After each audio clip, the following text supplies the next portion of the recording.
तुम मेरे हो, तुम सिर्फ मेरा हुक्म मानोगे। मैं जैसा कहूँगी तुम वैसा ही करोगे। अग्नि पर्वत पर हजारों ड्रैगन्स के बीच अमृता ने एक ज्वाला ड्रैगन पर अपना काबू कर लिया था। ड्रैगन और अमृता की आंखें लाल होकर चमक रही थी। उसी पल अमृता ने ड्रैगन के पास आकर अपनी तलवार निकाली और फिर अमृता दीदी, नहीं! ये आवाज थी अमृता के छोटे भाई राजकुमार क्षितिज की। उसे लगा अमृता ड्रैगन को खत्म कर देगी, लेकिन अमृता ने अपनी तलवार से अपने हाथ पर एक कट लगाया, जहां से खून बहने लगा। जमीन पर पड़े अमृता के खून ड्रैगन ने चख लिया, जिसके बाद ऐसा चमत्कार हुआ जिसे देख क्षितिज के भी होश उड़ गए। दीदी संभल कर, वो ड्रैगन आपको मार देगा। अमृता का पूरा फोकस सिर्फ ड्रैगन पर था। उसने क्षितिज को हाथ का इशारा करके अपने पास आने से रोक दिया। देखते ही देखते ड्रैगन के अंदर से एक लाल तार निकला, जो अमृता के सीने से जुड़ गया। दोनों में एक अजीब कनेक्शन जुड़ने लगा। कुछ ही पलों में अमृता अपना खुद का ड्रैगन पा चुकी थी। क्षितिज मेरे भाई, अब ये ड्रैगन मेरा हुआ। मैंने अपना ड्रैगन हासिल किया, अब तुम्हारी बारी। इस अग्नि पर्वत पर हजारों ड्रैगन है, तुम जिसे चाहो अपना बना सकते हो। हाँ दीदी, आप सही कह रही हो, लेकिन ये ड्रैगन काफी खतरनाक है। तुम जानते हो ना, हमें हर हाल में ड्रैगन पर काबू पाना है। हाँ दीदी जानता हूँ, और मैं आज एक न एक ड्रैगन पकड़ ही लूंगा।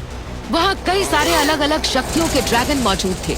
हरा वाला वायु ड्रैगन, जिसके पास तूफान की शक्तियाँ थी। लाल वाला अग्नि ड्रैगन, जो मुंह से आग बरसाता। नीला वाला जल ड्रैगन, जिसके पास समंदर के पानी की शक्तियाँ थी। जैसे ही क्षितिज ड्रैगन्स के नजदीक गया, कुछ ड्रैगन्स ने उस पर हमला बोल दिया। हरे ड्रैगन ने उसे फूंक मारकर तूफानी हवा से हमला किया। क्षितिज दूर जाकर एक बड़े से पत्थर पर जा गिरा। इसने तो मेरी हड्डियां ही तोड़ दी। इसका वार तो जानलेवा है। अपने पैरों पर खड़े होकर जैसे ही क्षितिज नीले ड्रैगन के पास गया, उसने भी क्षितिज पर पानी से हमला किया। वहीं पास में एक झील बन गई, जिसमें क्षितिज डूबने लगा, लेकिन उसने एक रस्सी पकड़कर अपनी जान बचा ली। थक हार कर उसका सामना लाल ड्रैगन से हुआ, जो क्षितिज के पीछे पड़ गया। अरे बाप रे, ये तो मुझे जला ही देगा। भागो यहाँ से। क्षितिज अपनी जान बचाकर भागने लगा, लेकिन उसके पीछे उड़ रहा लाल ड्रैगन लगातार उस पर अपने मुंह से आग बरसा रहा था। क्षितिज एक बड़े से पत्थर के पीछे जा छिपा। लाल ड्रैगन वहाँ से चला गया और क्षितिज अभी भी बिना किसी ड्रैगन के खाली हाथ खड़ा था। तभी वहाँ नीले ड्रैगन पर बैठकर हवा में उड़ती हुई एक लड़की आई और क्षितिज के पास आकर बोली, तुम्हारी तो औकात ही नहीं है किसी ड्रैगन को अपने वश में करने की। मैंने तुम्हारी जैसा डरपोक और नकारा लड़का आज तक नहीं देखा।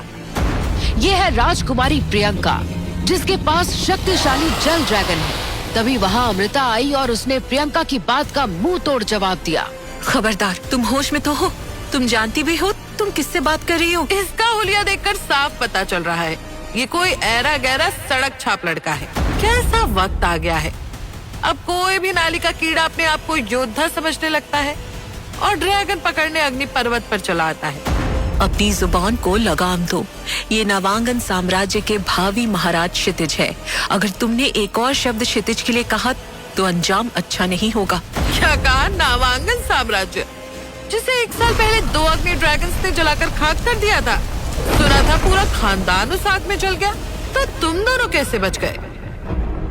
आज से 1 साल पहले नवांगन राज्य में जहाँ खुशहाली थी, लोग नाच गा रहे थे, वो आज खंडहर में बदल चुका है। सिर्फ एक हमले ने वहाँ लाखों लोगों को एक साथ मौत की नींद सुला दिया था। उस दिन नवांगन राज्य के राजमहल में ढोल नगाड़े बज रहे थे।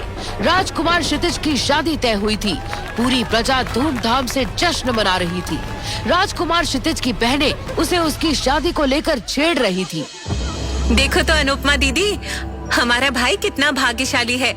उसके लिए प्राणधारा राज्य के राजकुमारी को चुना गया है। तुझे पता है सरोजा, वो राजकुमारी इतनी खूबसूरत है मानो स्वर्ग से अप्सरा उतर आई हो। तभी क्षितिज की सबसे छोटी बहन मीनाक्षी बोली, तो हमारा भाई किसी से कम है क्या? लाखों में एक है हमारा भाई। अपनी बहनों की बातें सुनकर क्षितिज अपने पिताजी के पास गया। तभी अचानक आसमान से एक आग का गोला नवांगन राज्य के राजमहल पर आकर गिरा। चारों तरफ अफरा तफरी मच गई। पूरा महल धमाके की आवाज से गूंज उठा। जहां अभी तक हंसी की आवाजें गूंज रही थी, वहां अचानक मातम छा गया। क्षितिज ने पीछे मुड़कर देखा तो उसकी बहनें, जो कुछ ही सेकंड पहले उससे बातें कर रही थी, वो खून में लथपथ पड़ी थी। क्षितिज जोर से चिल्लाया, सरोजा दीदी उठिए, मीनाक्षी मेरी बहन आंखें खोलो।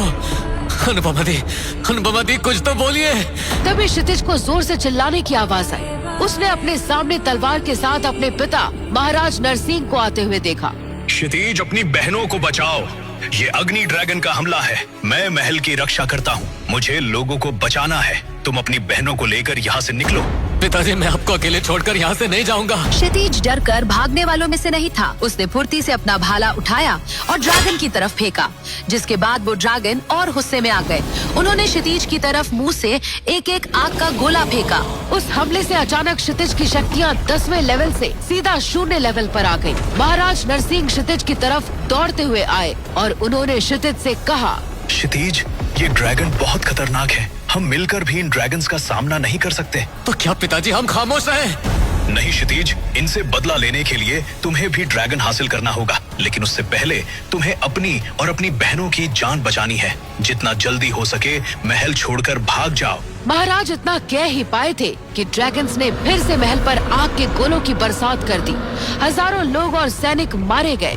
क्षितिज और महाराज एक दीवार के पीछे खड़े थे।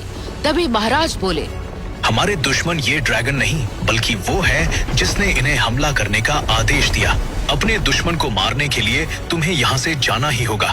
हम अपने दुश्मन को ढूंढेंगे भी और मौत के घाट उतारेंगे भी, पर एक कमजोर की तरह अपने पिता और अपनी प्रजा को इस तरह मरते छोड़ मैं कहीं नहीं जाऊंगा। क्षितिज ने इतना कहा ही था कि एक आग का गोला महाराज की ओर आता दिखा। महाराज नरसिंह ने क्षितिज को धक्का देकर दूर कर दिया, लेकिन महाराज उस हमले से नहीं बच पाए। क्षितिज खुद को अपने पिता से दूर होता देख रहा था। वो जोर से चिल्लाया, पिताजी! बहुत देर हो चुकी थी। उसकी आंखों में आंसू थे। उसे यकीन नहीं हो रहा था कि उसके पिताजी हमेशा हमेशा के लिए उसे छोड़कर जा रहे हैं। तभी एक ड्रैगन ने क्षितिज पर आग की लपटों से हमला कर दिया, लेकिन वो अपनी तलवार की मदद से बच निकला। मैं अपने पिता की मौत का बदला लेकर रहूंगा। क्षितिज के पास उसकी जादुई तलवार थी। उसने अपनी तलवार से ड्रैगन पर कई हमले किए, जिससे ऐसा लगने लगा क्षितिज आज ड्रैगन्स को खत्म कर देगा। पर तभी एक ड्रैगन पीछे से आया और उसने आग का गोला क्षितिज के पास दे मारा। वहाँ एक तेज धमाका हुआ। उस धमाके के साथ महल की दीवार का एक बड़ा हिस्सा क्षितिज के ऊपर आकर गिरा और क्षितिज उस दीवार के नीचे दब गया। क्षितिज ने उठने की पूरी कोशिश की, लेकिन वो नाकाम रहा। धीरे धीरे उसकी आंखें बंद होने लगी। उसकी पूरी शक्ति खत्म हो चुकी थी। कुछ ही घंटों में पूरा महल, पूरा राज्य खंडहर में बदल गया। हर जगह सिर्फ मौत नजर आ रही थी। लेकिन जब क्षितिज ने आंखें खोली तो 1 साल बीत चुका था और आज अग्नि पर्वत पर क्षितिज अपना ड्रैगन हासिल करने में नाकाम रहा था।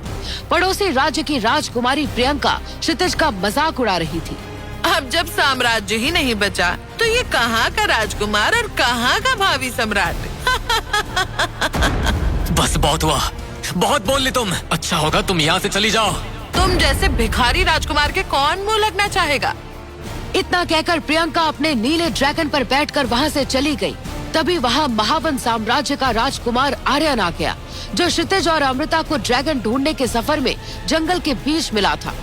ये देखो मेरा हरा ड्रैगन, मैंने वायु ड्रैगन को पकड़ा है। क्षितिज आर्यन की जीत से खुश था, क्योंकि आर्यन क्षितिज को भाई मानने लगा था। पूरा दिन बीत गया था, लेकिन वो अभी तक खाली हाथ था। क्या हुआ मेरे भाई, क्या तुम्हें कोई ड्रैगन मिला? तभी अमृता आर्यन के पास अपने लाल ड्रैगन के साथ आई। नहीं आर्यन, आज क्षितिज ड्रैगन को नहीं पकड़ पाया, लेकिन वो जल्दी ही ड्रैगन पकड़ने में कामयाब होगा। हाँ अमृता दी, मुझे पूरा यकीन है क्षितिज एक शक्तिशाली ड्रैगन पकड़ेगा।